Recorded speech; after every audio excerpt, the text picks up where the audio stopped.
How do you find a good general contractor?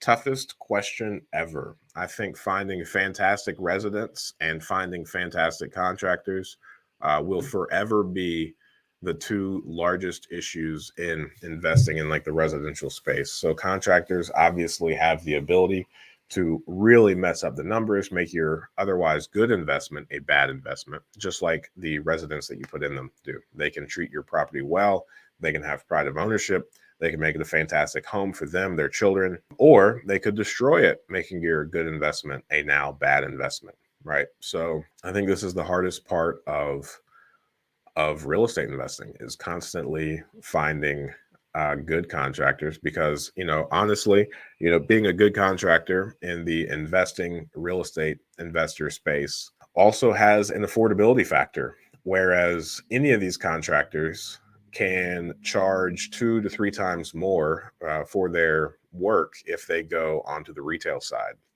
So while we pay $3,000, $4,000 to replace a furnace, if a furnace goes out in a home for a HVAC company that is retail facing, that's doing the marketing to get the homeowners, their charge might be $10,000. So there is this element of, hey, we want you to work for lesser than you could if you were only dealing with homeowners. Now, like anything else, there's a lot of give and take, right? So finding that many homeowners, replacing a furnace is a once every 20 to 25 years. So it becomes like a churn and burn for that contractor that is targeting homeowners. They have to do a lot of marketing. They have to constantly be getting their name out there, getting referrals and all of that.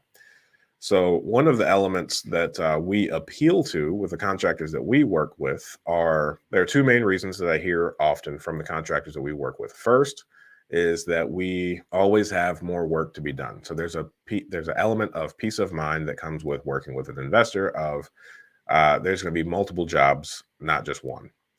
And then the second element is now these are contractors' words, not mine. But since we're talking about furnaces, let's just keep rolling with that.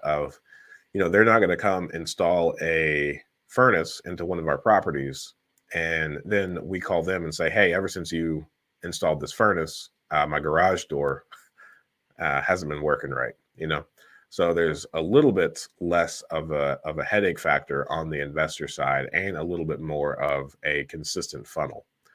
So with that in mind, I would say finding a good contractor is not, calling the popular local contractor companies in your area. And perhaps it's more so networking with other investors, figuring out who they use, and also knowing that those are the two appeals for contractors working with you.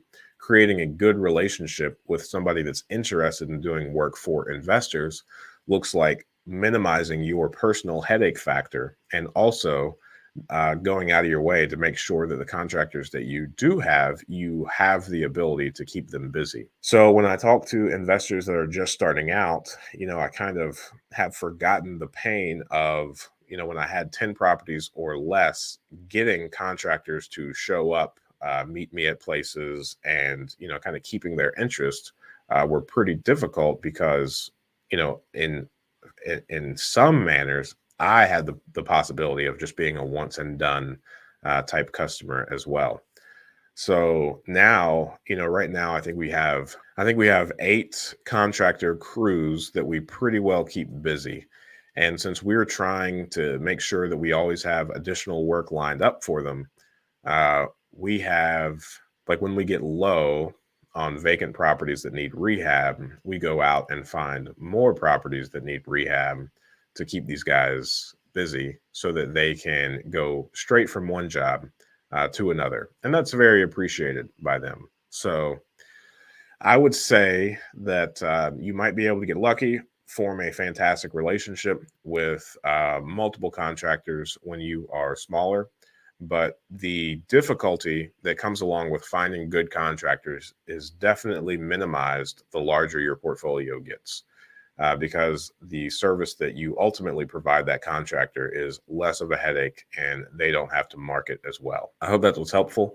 And I tried to answer that a little bit differently than the standard answer that I give of, start with a small job, see how they do, see how they show up, see how they, how long it takes them. Are they able to stick to their timeline? Do they do a good job? And hopefully when you give a contractor a very small job, hopefully they make a mistake and they have to come back and fix it. And I think those are the main things that you want to look at when you are working with new contractors, by starting them, testing the waters, starting out pretty small, and then allowing them to come back, fix some things, see if they come back at all. Some of them don't. And then if all those check out, then bring them on for significantly larger projects. Thanks for watching that clip. I thought that was a good question. And I think you can ask good questions too. Join us every Friday morning at 8 a.m. Eastern Standard Time for a live stream Q&A where we answer plenty of questions just like this one. In the meantime, consider subscribing to the channel if you want more of this content. And if you want to increase your deal flow, analyze properties better, and help me feed my family, click the link below for a free 7-day trial of PropStream.